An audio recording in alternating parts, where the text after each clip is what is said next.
Assalamu alaikum. On va commencer cette deuxième partie par cette information, c'est que la somme de fonctions sinusoïdales de fréquence f, 2 fois f, 3 fois f, n fois f, alors cette somme est une fonction périodique de fréquence f. Prenons un exemple. On a ici la fonction f1 de x est égal à sin x, f2 de x est égal à 1 quart sin 2 fois x, f3 de x est égal à 3 quarts sin 3 fois x, f4 de x est égal à 1 cinquième sin 4 fois x. Avec x, c'est 2 fois p fois f fois t. Avec f, c'est la fréquence et t, c'est le temps. On va tracer les courbes de ces fonctions et aussi on va tracer la courbe de la fonction f qui est la somme de ces fonctions. On va faire la représentation graphique automatique de ces fonctions avec cette calculatrice. J'ai déjà entré les fonctions. Voici la fonction f1, f2, f3, f4 et la fonction qui est la somme des 4 fonctions. On va commencer par le graphe de la première fonction, celui de la deuxième,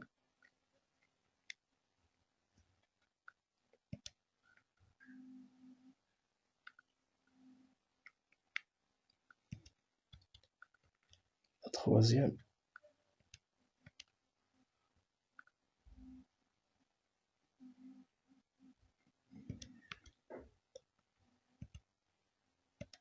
la quatrième,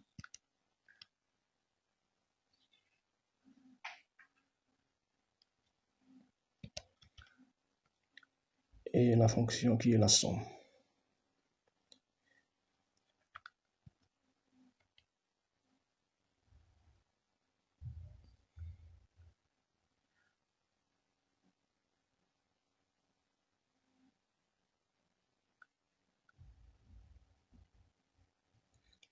Ici, les graphes sont superposés, donc je vais cacher les graphes sauf celui de la première fonction de fréquence f et celui de la fonction qui est la somme pour comparer la fréquence des deux fonctions.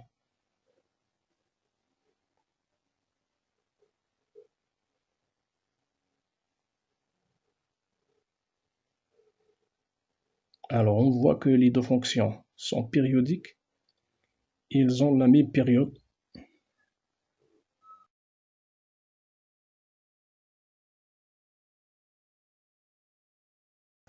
Cette forme représente la somme de fonctions sinusoïdales de fréquence f, 2 fois f, 3 fois f et 4 fois f, et d'amplitude 1, 1 quart, 3 quarts et 1 cinquième. On voit que cette somme est une fonction périodique de fréquence f.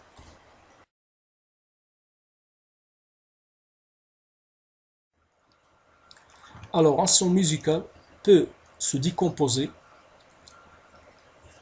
en une somme de fonctions sinusoïdales, c'est-à-dire une somme de sons purs. Donc, un son musical peut se décomposer en une somme de fonctions sinusoïdales, c'est-à-dire une somme de fonctions pures, telles que le son pur de fréquence f est appelé le fondamental et les autres sons purs de fréquence 2 fois f, 3 fois f, 1 fois f sont appelés les harmoniques. Cette décomposition est appelée décomposition en série de Fourier. Alors, à retenir qu'un son musical est un mélange de sons purs, c'est-à-dire des harmoniques, de fréquence f, 2 fois f, 3 fois f, et ainsi de suite.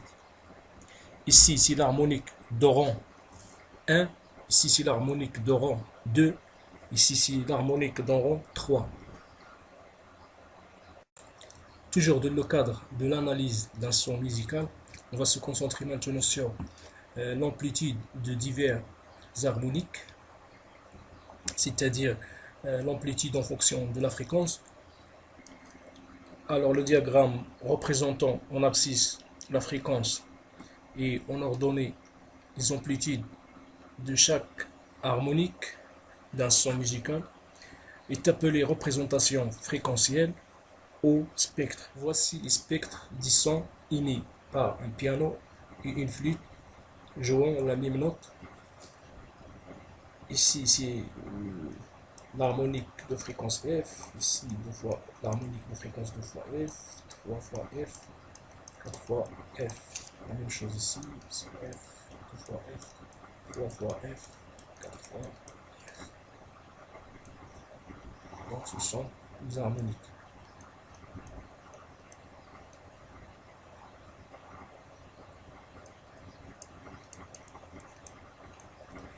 Comparant les deux spectres, on constate qu'ils diffèrent par l'amplitude relative des différents harmoniques. C'est ce qui constitue le timbre de chaque son. Alors, le timbre d'un son dépend de l'amplitude relative des harmoniques.